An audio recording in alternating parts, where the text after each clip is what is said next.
आम इंसान से आप पूछेंगे कि भैया हमारे चाहने से कुछ होता है कि नहीं होता है, तो दो तरह के जवाब आते हैं। जब कोई इंडिविजुअल थोड़ा फिलोसॉफिकल मूड में होगा, रिलीजियस मूड में होगा, तब वो क्या बोलेगा, बिना ईश्वर की मर्जी के, बिना अल्लाह की मर्जी के पत्ता भी नहीं हिलता। ये बात हम सब के घर में बहुत कॉमन है। लेकिन ठीक वही आदमी जो कह रहे कि बिना ईश्वर की मर्जी के पत्ता भी नहीं हिल सकता, अगर उसके घर में कोई कुछ अच्छा काम करते उसको तारीफ जरूर करता है। कोई बच्चा उनके घर में गलती कर दे, उसको डांटना या पीटना या किसी तरह से उसको पनिश करना या समझाना जरूर करता है। तो हम दो लेवल्स पे एक साथ जी रहे होते हैं। एक लेवल पे हम ये मान के चल रहे होते हैं कि इसने गलती की है, इसने अच्छा काम किया है, तो तारीफ भी करेंगे, डांटेंगे भी, पिटाई भी करेंगे। और उसी व्यक्ति को उसी दिन में किसी पॉइंट ऑफ टाइम पे आप ये कहते हुए सुनेंगे कि खुदा की मर्जी के बिना, भगवान की मर्जी के बिना पत्ता भी नहीं हिल सकता है। तो फ्री विल है, इस बेस पर हम दुनिया में चल रहे हैं नॉर्मली। और फ्री विल एग्जिस्ट नहीं करती है, दिन में कम से कम एक बार बात जरूर बोल रहे हैं।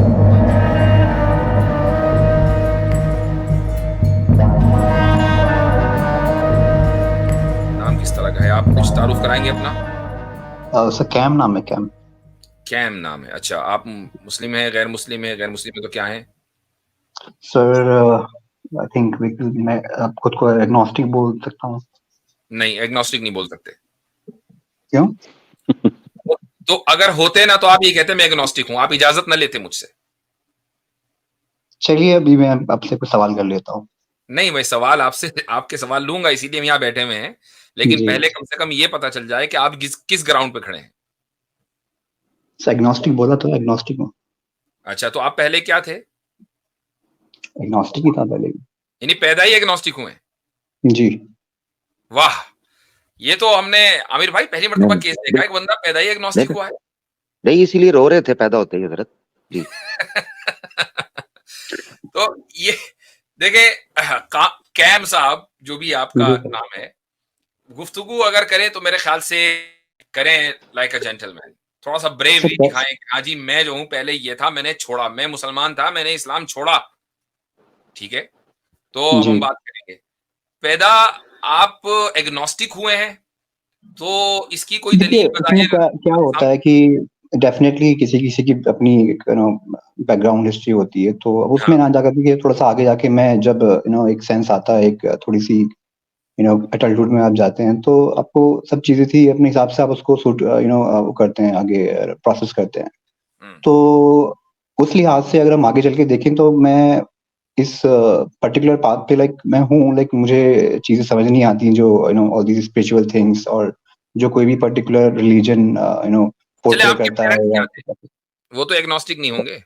चलिए ठीक है, मैं अपने पॉइंट पे आ जाता हूँ। उसमें कोई क्योंकि पॉइंट इंपॉर्टेंट है, मेरा सवाल इंपॉर्टेंट है। तो मेरा पॉइंट बेसिकली नहीं कैम भाई, एक मिनट, ऐसे ना देखें, ऐसे डॉज नहीं करते, ठीक है? आपका सवाल हम पूरी ऑनेस्टी के साथ हजरत कह रहे हैं, आपको मौका देंगे। आपके पेरेंट्स क्या थे जी? पेरेंट्स मुस्लिम है। मुस्लिम है, ठीक है। तो आप सिंपली भाई मुझे एक बात समझ, आप ये क्यों नहीं कह रहे कि आप मुर्तद हैं, एक्स मुस्लिम है, whatever you want to call yourself, आप कहिए। सर मुझे नहीं लगता कि मैं हूं, तो मैं क्यों कहूं उस चीज को। अच्छा, आप मुर्तद भी नहीं है, एक्स मुस्लिम भी नहीं है, ठीक है, चले, सही है, चले अब करें आप बात। सर मेरा सवाल पर्टिकुलरली उससे उस चीज से है, ये इसको आप अल्लाह अल महफूज बोलते हैं, किसको, या महफूज बोलते हैं। तो ये जो मदर ऑफ ऑल बुक है, तो जितना भी मौजूद है, मौजूद था या मौजूद होने वाला है, या जो आगे होगा, तो सब कुछ यहीं से निकला है। इस बात को थोड़ा क्लियर कर दें एक बार। पूरी बात कर लीजिए आप अपनी, जब करूंगा क्लियर पूरी एक मर्तबा, जो भी आपको ऑब्जेक्शन है। आगे मैं जाऊंगा तो फिर मेरा सवाल थोड़ा से उसमें आपको शायद थोड़ा वर्जन उसमें आप ऐड कर दें थोड़ा सा। नहीं कुछ नहीं होगा, आप बिला तकल्लुफ आगे बढ़ें। क्योंकि मेरा पर्टिकुलर सवाल ये है कि इसके बाद जो मदर ऑफ ऑल बुक है, इसी से सब कुछ निकला हुआ है। तो इसके बाद हम देखते हैं कि डिफरेंट टाइप ऑफ डिक्रीज भी इसमें से निकली हुई हैं, जिसको एक सेकंड में खोल लेता हूँ, सामने मेरे है ये। हजरत ये मदर ऑफ ऑल बुक बोल रहे हैं, ये कैम भाई थोड़ा मुझे इसमें थोड़ा ब्रीफ कर दीजिएगा। मेरे ख्याल से उम्मुल किताब का तर्जुमा कर रहे हो। हाँ, उम्मुल किताब की बात करी, पूरी उम्मा के लिए जो किताब है, इसी में से हम देख रहे हैं कि एक मिनट मैं वापस लेता हूँ वर्ड, वो वर्ड वापस किताब लेता का हूँ। मतलब ये नहीं है कि पूरी नहीं उम्मा सर, के लिए वापस जो लेता हूँ, वापस लेता हूँ, वापस ले लेता हूँ, लीजिए। वापस लेता हूँ। बट प्लीज अभी ऐसे मजाक नहीं होना है प्लीज। नहीं मजाक नहीं उड़ा रहे, लेकिन बहरहाल अब अपनी हंसी को कंट्रोल कैसे करें भाई? चलिए बाद में कीजिएगा। मैं कह रहा था कि ये जो किताब है अल्लाह अल महफूज जो भी है ये, तो इसमें से और जो इसके वर्जन्स निकले हैं इसमें से एक आप उसको बोलते हैं कि सॉरी मुझे अरबी का इतना कुछ ज्यादा नहीं पता, एक माशिया होता है, अल खल्क होता है, क्रिएशन एंड फॉर्मेशन के बारे में है, ये विल्स के बारे में है, राइटिंग्स के बारे में है, मशिया। मशिया या। हम्म। तो इसी में से फिर फर्दर हम उसमें जाते हैं, जो स्टेजेस ऑफ तकदीर होती है, फेट होता है, उसमें हम जाते हैं, तो उसमें मल्टीपल डिग्री ऑफ अल्लाह are being released, yearly decree, daily decree, lifetime decree. तो अगर हम बिल्कुल स्टेज 1 पे जाते हैं, जो अभी मैं बात कर रहा था, मदर ऑफ ऑल बुक का लोहे अल महफूज, तो जब उस चीज को ऑलरेडी हमने सेटल कर दिया है, this is like done and dusted वाला सीन है यहाँ पे। अल्लाह उसको खुद कहता है, आई थिंक सूरे अल अनाम में कहता है कि जो लिख दिया है उसको कभी चेंज नहीं किया जा सकता है। ये सूरा अल अनम, ला युबद्दलुल क़ौलु लदय्य, The word of the Lord is perfect बात in His बदलती नहीं है। faithfulness and justice. No one can change His words, and He is all hearing and all. तो जो मेरा इनिशियल आपके सामने क्वेश्चन था कि लोहे अल महफूज से अगर कोई सब चीजें निकली हैं, तो फिर आगे तो कोई चीज उसमें आई थिंक इंटरवेंशन का कोई पॉइंट ही नहीं बनता है। जैसे कि हम आगे जाके देखते हैं एक पर्टिकुलर डॉक्ट्रिन है, डॉक्ट्रिन ऑफ बादा। बादा है क्या है? Please correct me if I am wrong. Doctrine बदा, बदा, बदा, जी जी, बदा। हाँ। तो मेरा सवाल बेसिकली ये है, book of mother of all book से सब चीजें निकली हैं कि नहीं निकली हैं? ये सवाल मेरा है थोड़ा सा।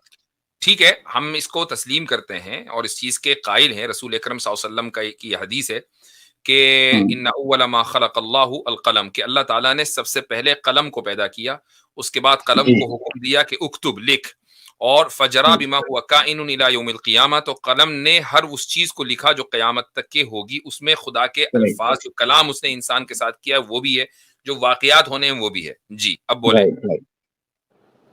सर। मेरा पॉइंट वही है ना कि अगर सब चीजें उसी में से निकली हैं, एक बार इसको वाज़ेह कर दें कि this is definitely the right thing, कि ये सब book of mother of all book से ही सब कुछ निकला। मुफ्ती साहब मुझे एक 30 सेकंड अगर मैं इंसाफ से बात कर लूं कि देखिए, मुझे जो आपका सवाल समझ आया है, ये बहुत एक टिपिकल क्वेश्चन है कि बदा जिसकी आप बात कर रहे हैं, ये जाफरी मसलक में ये टर्म यूज की जाती है, और अहले सुन्नत के हाँ इसी को तकदीर मुअल्लक कहा जाता है, कि वो तकदीर जिसे आप हैंगिंग फेट कहेंगे, जिसे अपनी दुआ और कोशिश से आप चेंज कर सकते हैं, कि ये एब्सलूट नहीं, इसका ताल्लुक आपके पैदाइश, मौत, इन चीजों से जो एब्सलूट पैरामीटर्स हैं उससे नहीं है। ये एक बहुत वसी मजमून है, लेकिन इससे हमारी जो थियोलॉजिकल व्यू है वो उसके साथ परफेक्टली कंसिस्टेंट है कि अल्लाह ताला के इल्म में ये बात है कि इस इंसान के नसीब में ये चीज हो सकती है। अब ये कैसे इस रूट पे जाएगा वो भी अल्लाह को पता है, लेकिन वो अल्लाह ने इम्पोज नहीं किया हुआ। उसकी क्लासिकल एग्जांपल आपको मिल जाएगी एक वाक़े से जो हजरत अली का है, बड़ा मशहूर वाक़या, आपने यकीनन सुना होगा कि वो नमाज पढ़ने के लिए मस्जिद में गए, अपने घोड़े को किसी एक आदमी के हाथ में पकड़ाया कि आप इसका ख्याल रखें, और नमाज पढ़ते हुए उन्हें ख्याल आया गालिबन 2 दिनार का कि मैं इसको दूंगा इसकी उजरत। वो बाहर आए तो देखा घोड़ा खड़ा था, लेकिन वो आदमी गायब था और घोड़े का लगाम भी गायब था। बाजार गए तो उन्होंने देखा कि उनके घोड़े का लगाम वहां पे एक दुकान पे बिक रहा है, वही उनके अपने घोड़े का। उन्होंने खरीदने के लिए पूछा तो उसने कहा कि यार ये आपसे मोहब्बत है, अभी एक आदमी 2 दिनार का बेच के गया तो आपसे मुनाफा नहीं लूंगा, आप 2 दिनार का ले लें। तो उन्होंने 2 दिनार का वो दिया। अब ये चीज तयशुदा थी कि ये जो उस आदमी को 2 दिनार मिलने हैं, कैसे मिलने हैं, वहीं पे खड़ा रह जाता तो हलाल का वो रिस्क हो जाता, चोरी की तो मिले 2 लेकिन हराम के हो गए।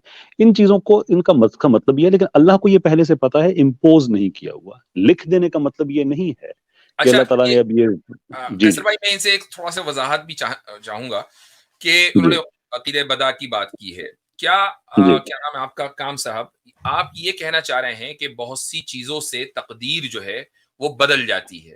मसलन एक आदमी मैं पहले एक बात को लॉक करना चाह रहा हूँ, जो मेरी एक पॉइंट है कि लोहे महफूज में जो अल्लाह ताला ने लिख दिया है, अब ठीक है, सॉरी लॉक हो गया जी, लॉक हो गया।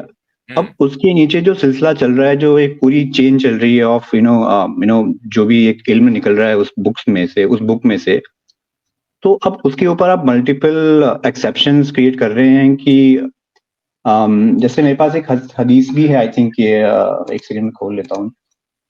आप रुक जाएं, 1 मिनट रुक जाएं हजरत, मैं इनको रोकना चाहूंगा। जी यानी ये जो मुकदमा रख रहे हैं हजरत, अगर मैं सही समझाऊं तो बताइएगा, आप भी काम भाई बता दीजिएगा अगर मैं सही, कि ये कह रहे हैं कि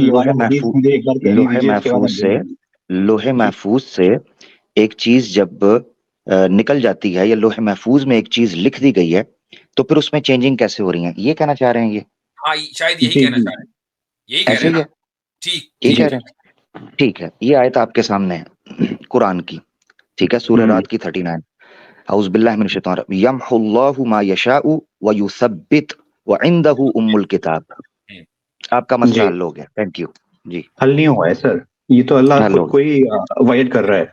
नहीं, रुक जाइए, एक मिनट, आप एक मिनट रुक जाइए। आप ये कहना चाह रहे हैं कि लोहे महफूज में अगर एक मर्तबा एक बात लिख दी, मसलन ये लिख दिया कि भाई बनु इसराइल के लिए ऊंट जो है वो हराम, ठीक है, तो फिर वो ऊंट हलाल कैसे हो गया? हाँ, it's one of the example, हो सकता है ऐसी बात, वन ऑफ द एग्जांपल्स है ना। अच्छा, तो अगर मान लें कि कोई बात लोहे महफूज में एक कौम के लिए एक खास पीरियड तक के लिखी हो, वैलिड हो, और फिर उसी किताब में लिखा हो कि दूसरी कौम के लिए ये चीज जायज है, तो इसमें कॉन्ट्रडिक्शन कैसे है? जी बिल्कुल नहीं है इसमें, क्योंकि आपने दोनों एग्जांपल दिए कि एक कौम के लिए जायज है, दूसरे के लिए नाजायज है। अच्छा, ऐसे ही टाइम पीरियड भी है बाय द वे, एग्जैक्टली एक चीज जो है वो दुरुस्त हो सकती है और दूसरे टाइम ये सब चीजें ये सब चीजें हम इसमें एनकम्पास कर रहे हैं, एवरीथिंग इसमें हो गई है।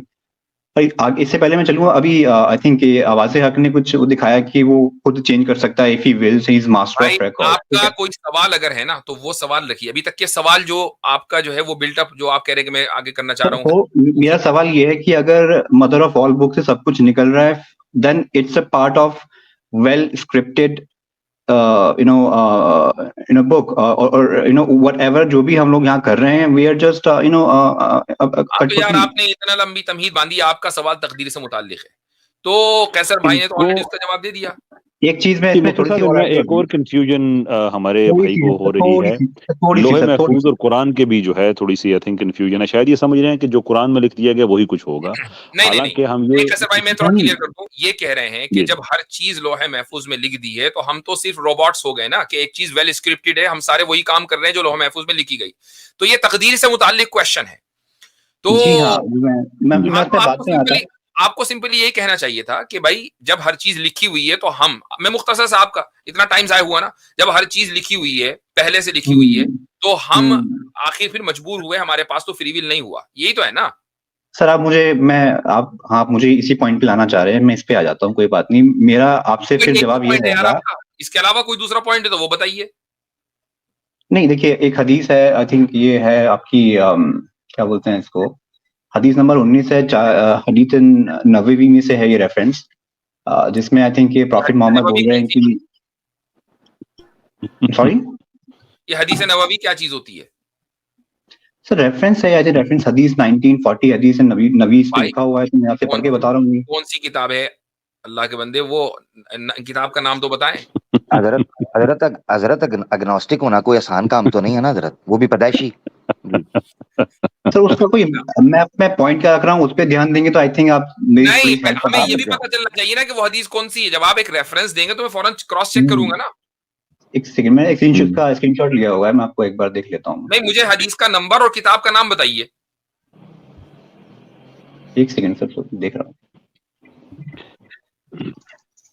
हम उस पे अपने एनालिसिस दे चुके हैं, तो आप बाद में कहें कि ये मौज़ूआत कबीर में लिखी हुई है, तो फिर हमारे हाथ क्या आया। हजरत असल में वो जो बेस पहले बना रहे थे ना, उनको वो आप ही वाला असल एतराज वो था, इन्होंने कान घुमा के पकड़वाया है और वो बाजू फंस गया वहां पर कान के पास। तो ये इन्होंने किया है, तो अब ये कह रहे हैं जी अच्छा इसकी तवज्जो हटाने के लिए मैं हदीस पेश कर दूं जी, वो भी कर लें। क्या नाम नंबर और किताब का नाम? किताब का नाम बताएं पहले। इब्ने माजा की 1438 हदीस है। इब्ने माजा 1438 38। अच्छा, पहले 19 नंबर थी हदीस नबवी की जी। तो इसमें लिखा है कि इट वाज नरेटेड फ्रॉम अबू सईद अल खुदरी दैट द मैसेंजर ऑफ अल्लाह said and the following is when you enter upon a sick when you enter upon one who is sick, cheer him up and give him hope of a long life, for that does not change anything. In bracket में लिखा हुआ है of the divine decree, but it will cheer the heart of the one who is sick. तो अब यहाँ पे definitely हमें दिख रहा है कि अल्लाह भी बोल रहा है कि मेरी जो मैंने लिख दिया वो चेंज नहीं हो सकता है। यहाँ पे हमें अच्छा नीचे एक मिनट नीचे भी नजर कर लेना, थोड़ा नीचे नजर किए सर, मुझे अपनी बात तो पूरी करनी है।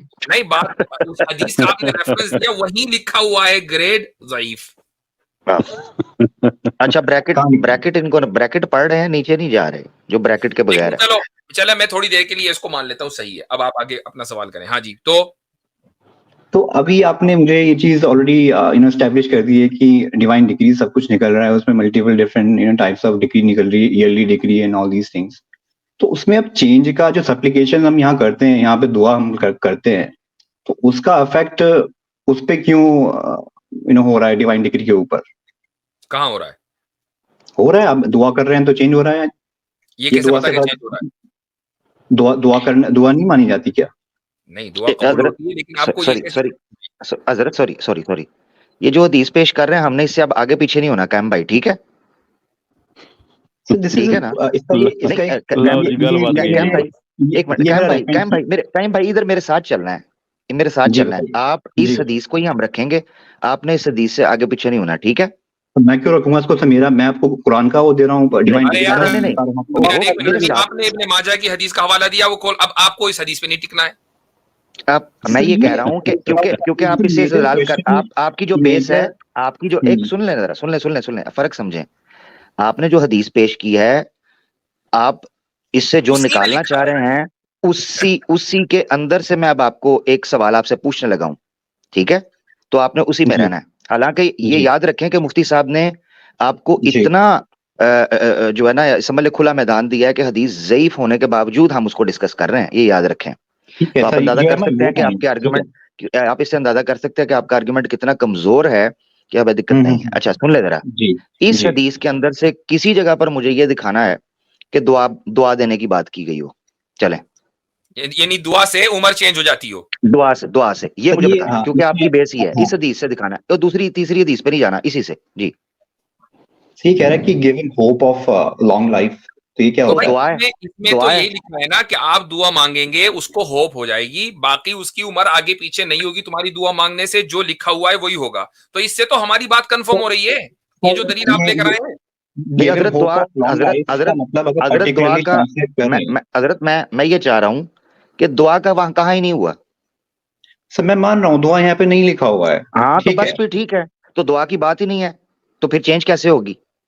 अगर आप ये कहते कि दुआ का कहा जा रहा है फिर चेंज नहीं हो रही, तो दुआ का फायदा क्या? आप मेरी दो तीन चीजों को आई थिंक मिक्स कर रहे हैं। पहले यहाँ पे जो पर्टिकुलरली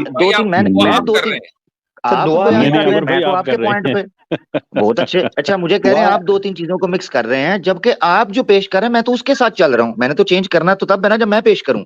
आपने कहा दुआ, मुझे इस हदीस में दुआ का कोई वर्ड आपने दिखाना है कि ये कहा गया हो कि आप दुआ मांग लें, हाँ होना कुछ भी नहीं है उसका, ये दिखाना। ये दुआ का वर्ड नहीं है इसमें? नहीं है ना? जी थैंक यू सो मच। तो ये होप देना क्या होता है? Giving hope of a long life नहीं होती। होप देने का मतलब ये होता है कि आप किसी मरीज के पास जाएं और कहें कोई मसला नहीं है, इंशाल्लाह ठीक हो जाओगे। और अगर आप ये कहेंगे भाई ऐसा है, मरना तो तुम्हें है ही, कल के मरते आज मर जाओ, तो जाहिर सी बात है तो आप उससे एक काइंडली यानी काइंडनेस के साथ आप उससे गुफ्तगू करेंगे। ये इस हदीस के अंदर तालीम है। अच्छा तो चलिए इसको जरा मैं आपको दोबारा से मैं अपनी आई थिंक मैं आपको इसको क्लियर कर देता हूँ। ये सपोज कीजिए कि ये जो जिस बंदे की यहाँ पे बात हो रही है, when you enter upon that one, अगर मैं वहां पे मौजूद हूँ एंड मैं मान लीजिए मोमिन हूँ, मैं उसके लिए दुआ करता हूँ, तो उसमें क्या दुआ का जिक्र नहीं है ना यहाँ पर? अगर आप नहीं, आपने अगर ये सिनेरियो पेश करना है तो यही डिटो पेश करें। नहीं ऐड क्यों करें? और हदीस आपने जो पेश की, मैंने क्यों कहा था आपसे, मैंने आपसे क्यों कहा था कि मैंने आपको इस हदीस से आगे पीछे जाने नहीं देना। इस सिनेरियो में अपने आप को फिट करें, मैं उससे एग्री कर जाऊंगा, जाएं, मैं उससे भी एग्री कर जाऊंगा। फिट करता रहा हूँ क्योंकि मेरा पॉइंट इस हदीस से ये है कि डिवाइन डिक्री एस्टैब्लिश हो रही है ओ भाई भाई तो दुआ नहीं ना, तो दुआ है ही नहीं बीच में, वो तो मरेगा। तो किसने कहा मरेगा नहीं मरेगा? दुआ कहाँ है? दुआ आपने दुआ पे बेस बनाई है, याद रखें। एक बंदा नॉर्मल आके होप देता है कोई बात नहीं, वो ठीक हो जाएगा। यार क्या हो गया, तगड़ा हो भाई, तुझे सूप बनाते हैं अभी, तू ठीक हो जाएगा, और वो 5 मिनट बाद लुढ़क जाता है। तो इसमें दुआ का क्या ताल्लुक है भाई? दुआ तो हुई नहीं। सर ये बात इसमें एस्टैब्लिश ये हो रही है कि divine degree is there, it works. ओ भाई तो दुआ नहीं है ना, डिवाइन डिग्री है, उसको कौन रिजेक्ट कर रहा है? आप दुआ को, दुआ वर्सेस जो डिग्री है, तकदीर है, उसका करवा रहे हैं, वो तो यहाँ से एस्टैब्लिश नहीं हो रही। मेरा पॉइंट ये है कि डिवाइन डिग्री इज एस्टैब्लिश, लेकिन उसके ऊपर दुआ भी दुआ है नहीं ना भाई, प्यारे भाई, क्या हो गया? इस हदीस में दुआ का नहीं है जिक्र तो नहीं हो रहा ना। हाँ, तो फिर पेश क्यों की मेरा भाई? इसमें दुआ, आप मुझे समझो ना, आप just trying to defy me, that's it. मैं ये बोल रहा हूँ डिफाई मैं, आप लो भाई, आप तकदीर और दुआ को डिफाई कर रहे हैं और मुझे आपके डिफाई करने से दिक्कत हो रही है। चले, मैं एक मिनट रुक जाइए, बात चलती रहेगी। मैं आपकी तरफ से एतराज करता हूँ कि भाई इस हदीस में तो ये लिखा हुआ है कि उसका कुछ नहीं होना, वो अपने वक्त पे जाएगा, कितना ही उससे काइंडनेस के साथ आप बात करें। लेकिन एक दूसरी रिवायत है, अब देखें, मैं आपको दे रहा हूँ वो रिवायत जो आपको देनी चाहिए थी, कि उसमें है कि भाई ला यरुद्दुल क़दरा इल्ला दुआ, कि तकदीर को अगर कोई चीज बदल सकती है तो वो दुआ बदल सकती है। मैं यही बोल रहा हूँ, सप्लिकेशन वर्क्स। वो आप नहीं बोल रहे ना, वो मैंने बोला। इसके बाद मैंने यही बोला, नहीं बोला आपने, मैंने बोला है। और नहीं बोला, और फ्री का। वाह भाई वाह, ये सही ग्नोस्टिक है कि बिलीवर का क्रेडिट भी इन्होंने लेना है। Very good. नहीं, इसमें मुफ्ती साहब और आमिर भाई मानना पड़ता है। ये देखें, आप दोनों हजरात को अपनी गलती माननी चाहिए कि देखें, जो चीज वो उन्होंने नहीं कही वो आप क्यों नहीं मानते कि उन्होंने, आपको एक्सेप्ट करना चाहिए कि जो उन्होंने नहीं कही वो कही है। आप इतने पढ़े लिखे आदमी हैं, इतनी आपके पास नॉलेज है, तो इतना तो इंसान का कहना है कि उन्होंने नहीं कही तो भाई उन्होंने कही है, एंड ऑफ स्टोरी। आखिर एक नॉस्टिसिज्म का मतलब यही तो होता है। तो देखें, इस हदीस का उस हदीस को दो तरीके से मुसलमान उम्मत मुस्लिमा ने समझा है। पहली चीज, नंबर 1, वो ये है कि अगर किसी चीज में तकदीर को बदलने की सलाहियत होती तो फिर वो दुआ एक ऐसी चीज है कि जो तकदीर को बदल सकती थी। डेफिनेटली ये लेकिन तकदीर जो है वो किसी की बदलेगी नहीं। लेकिन इसका मतलब ये नहीं कि दुआ कबूल नहीं होगी, चूंकि दुआ के कबूल होने का पैमाना और मेयार सिर्फ ये नहीं है कि जो आप मांग रहे हैं वो मिल जाए, बल्कि जो आप मांग रहे हैं उससे बेहतर भी मिल सकता है। और आपको जो आप मांग रहे हैं वो आपको नहीं मिल रहा है, तो आप बज़ाहिर ये समझ रहे हैं कि यार मेरी दुआ कबूल नहीं हुई, लेकिन अल्लाह ताला आपको उससे बेहतर दे रहा है। वो इस दुनिया में भी दे सकता है, वो आखिरत में भी दे सकता है। तो ये दुआ इस तरीके से कबूल होने का कॉन्सेप्ट है। दूसरी चीज दे नहीं सकता है, इट्स ऑलरेडी डन, मतलब ये सब कुछ लिखा हुआ है। होल्ड ऑन, वो आपको नहीं पता ना, वो तो खुदा को पता है ना। अब मैं दूसरे जवाब की तरफ आ रहा हूँ। तो डिवाइन डिग्री पे ये कहती है लिखा हुआ है, आपने पढ़ा है, 50,000 साल पहले लिखा हुआ है। आपने पढ़ा है भाई उनकी सुन ले, वो बात कर रहे हैं कि आपको नहीं पता ना। आप ये तो लिखा है कि भाई सब कुछ लिखा है, मगर क्या पता है आपको कि क्या लिखा है? हाँ जी बताइए। तो जब आपको नहीं पता तो आपको जो पता है आपको उसके ऊपर अमल करना है। और यही दूसरा मफहूम है इस हदीस का कि भाई तुम्हारा काम दुआ मांगना है। अगर उस शख्स की तकदीर में ये लिखा होगा कि दुआ मांगने के नतीजे में इसको अल्लाह ताला तवील जिंदगी देगा, तो वो तवील जिंदगी उसको मिलेगी। और अगर इसकी किस्मत में ये लिखा नहीं होगा लोहे महफूज में, तो उसको नहीं मिलेगी। तुम्हारा काम दुआ मांगना है, सिंपल सा मतलब है इस हदीस का। एग्जैक्टली, आपने मेरा पॉइंट ही खुद वो कर दिया, एस्टैब्लिश कर दिया कि लेकिन जो खुदा ने लिख दिया उसके अंदर कोई तब्दीली नहीं होगी। अब आपको ये नहीं पता कि दुआ मांगने के नतीजे में तब उम्र के अंदर बरकत होगी या नहीं, ये आपको नहीं पता। अच्छा, अब मैं इसको भी थोड़ा सा चाहिए, मुझे इंटरप्ट ना कीजिएगा, मैं एक चीज और बता दूं। वो ये कि एक और रिवायत है, वो रिवायत ये है कि एक मिनट, एक वो रिवायत ये है कि रसूल अकरम सल्लल्लाहु अलैहि वसल्लम ने फरमाया कि इंसान की उम्र में अगर कोई चीज इजाफा करती है तो वो है उसकी फर्माबरदारी खुदा के लिए। ला यज़ीदु फिल उम्री इल्ला ताआ, ये हदीस के अल्फाज है, कमा क़ाल अलैहिस्सलातु वस्सलाम। तो इसका मतलब ये कि एक आदमी अगर नेक जिंदगी गुजारता है तो उसकी उम्र बढ़ जाती है। लिखे हुए 40 साल है लेकिन हो जाएंगे 70 साल। लेकिन ये उसका बज़ाहिर मफहूम है, लेकिन हकीकी मफहूम नहीं है। क्या उसका मफहूम है? और वही मफहूम आप यहाँ पे फिट करेंगे। वो मफहूम क्या है वो बता देता हूँ। मफहूम ये है कि मसलन एक आदमी के लिए, मसलन अल्लाह ताला ने ये उसूल बयान किया कि भाई जो भी आदमी मसलन फला नेक काम करेगा मैं उसकी उम्र 70 साल कर दूंगा, ठीक है। अब अल्लाह ताला को ये इल्म है और इस चीज उसको उसने लिख दिया कि फला बंदा अगर ये नेक काम न करता तो उसकी उम्र 40 साल होती, लेकिन चूंकि उसके इल्म में ये बात है कि वो फला नेक काम करेगा, लिहाजा उसकी उम्र 40 के बजाय 70 होगी, तो लिखी अल्लाह ने 70 ही, लेकिन चूंकि उस अमल की वजह से वो 70 हुई है जो अल्लाह ताला के इल्म में है, तो बाज मर्तबा तो हदीस में उस अमल की तरफ उसकी उम्र की ज्यादती को मंसूब कर दिया गया, लेकिन अल्लाह ताला की लिखी हुई तकदीर के अंदर उस लोहे महफूज में कोई तब्दीली नहीं हुई।